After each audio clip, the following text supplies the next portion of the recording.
How do we navigate the guilt and shame of purity culture teachings while in an intimate relationship, but not yet married? Hi, I'm Angela, the Christian Sexpert. First thing is I'm going to drop two creators here. I want you to go follow both of them because they focus much more on the dating, not yet married aspect of things than I do. And they are both amazing creators and I love them both. And you should definitely be following them if you are not yet married. But that said, I want you to recognize that there's no such thing as a good enough Christian. The Bible never talks about being a good enough Christian.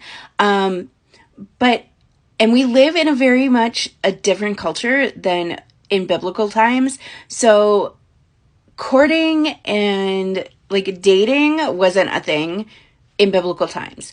And so it can be really hard to try and navigate what that looks like when we don't have necessarily a one-to-one example laid out for us in scripture. So I want to acknowledge that this can be a very difficult subject to broach. All of that said, I want you to recognize that it is a very human instinct to want to be close to the person you care about.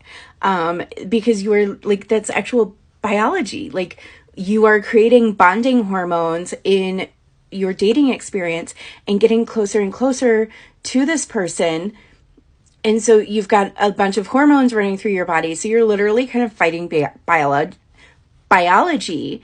And so it's important to make sure that you set up boundaries to protect your heart and your experience and, to make sure that you aren't stumbling into sin, but also acknowledging that this is how God designed us, that we want to be close to the people that we care about. That is literally written into our biology, and that is God's design. And so finding the balance between obeying scripture, being the spiritual people that we are, and also the biology that we have been created with it's tough. So make sure that you are having frequent conversations about what your boundaries are as far as physical activity, how you're going to protect those boundaries, things like not going to each other's apartments alone when you're not going to have anybody else there, especially late at night, because you're just setting yourselves up for unnecessary temptation. If you're there at midnight alone with him, you're not going to have the willpower to make good choices, bottom line. If you guys want to have a movie night and snuggle on the couch, invite some friends over to join you so you can snuggle safely without being tempted to do something else because you've got other friends there. Go make good choices.